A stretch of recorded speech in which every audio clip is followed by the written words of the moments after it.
Today we're going to be working on the Street Glide. I have some progressive 412 shocks to put on it.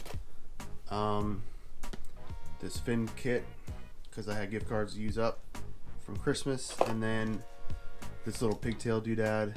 I ordered a Road Zeppelin seat off eBay, should be here today. But first, we got to work on this car, get it fixed up for the customer. Alright, this is going to be take 2 of installing this bridge kit from Harley Davidson. There's a part number. Fortunately, all of my original footage was corrupted, so I'm just going to do the back cylinder. It's the same for the front. One thing to note when you buy this kit is before you leave the dealership, check these set screws. I've heard online that they can be the wrong thread and that will screw up your installation. Also, something to note, if I don't drop it, you see here it's labeled rear, so there is a front and rear on this thing, so be advised of that.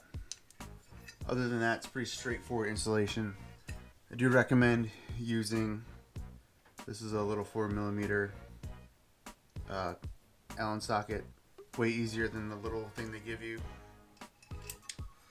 But basically put those on your head studs or your head bolts and tighten them down, tighten the set screws up. Put this on top,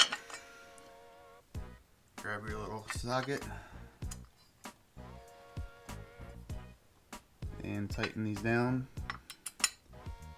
Don't go crazy tight, but make sure they are snug. They are cast aluminum and they will strip.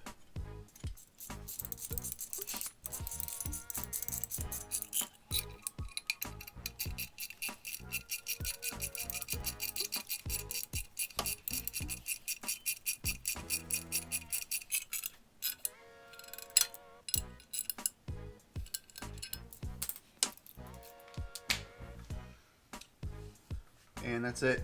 Same thing for the front, like I said. And don't forget to put your plug wire back on.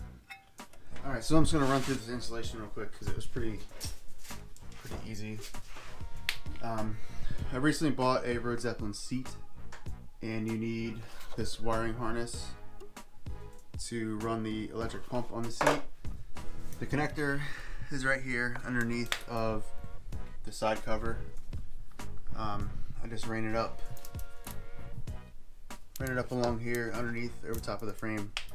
You'll never see it, it's going to be covered by everything. I also did some 412 shocks. I haven't ridden it yet, so I don't know how it rides, but the installation on those was pretty straightforward as well.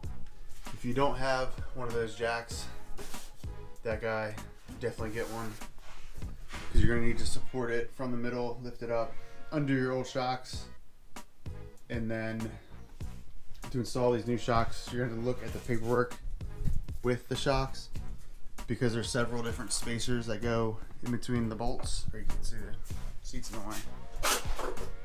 There's several different spacers that go in here on the either side of the shock mount.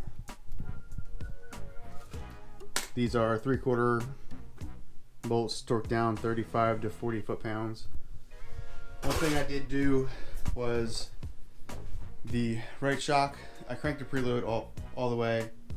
This one I left alone at the lowest setting, so I don't have to pull both bags off whenever I have a passenger.